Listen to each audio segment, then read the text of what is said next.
आदि शंकराचार्य जब कांची कामाकोटी से चल के शारदा देश आते हैं तो शारदा मंदिर जो है उसकी 4 दिशाओं में 4 दरवाजे हैं, लेकिन जो दक्षिण द्वार है वो किसी आम विद्वान के लिए नहीं खुलता था। उसके लिए आपको परम परम विद्वान और महाविज्ञ होना पड़ता था और अपनी विद्वत्ता सिद्ध करनी होती थी, और जो कि आदि गुरु शंकराचार्य ने की। तो जब आदि गुरु शंकराचार्य ने after series and series of shastrartha, when he proved that he is capable of being a jagat guru, उनके लिए दक्षिण द्वार खोला गया। और वहां ऐसा कहते हैं, हमारे यहाँ आख्यान है कि जगत गुरु की उपाधि, डिग्री जैसे हम कहते हैं, कॉन्वोकेशन उनका शारदा पीठ में हुआ। और जगत गुरु ने कांच, ये जो अपनी चंदन के काष्ठ की प्रतिमा जो है वहां से लाई और यहाँ तुंगभद्रा नदी के तट पे श्रृंगेरी में स्थापित करी as a matter of his love and regard for मां शारदा।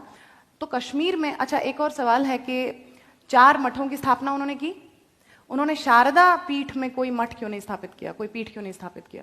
क्योंकि that is known as the Sarvajna Peeth, जहाँ की अधिष्ठात्री देवी स्वयं कला की 64 कलाओं की देवी है, माँ शारदा है। वहां कोई बाहर से आके पीठ स्थापित नहीं कर सकता, वो अपने आप में सर्वज्ञ पीठ है, माता की अपनी भूमि है। सो सर्वज्ञ पीठ वहां उन्होंने rather he did Upasana and तपस्या।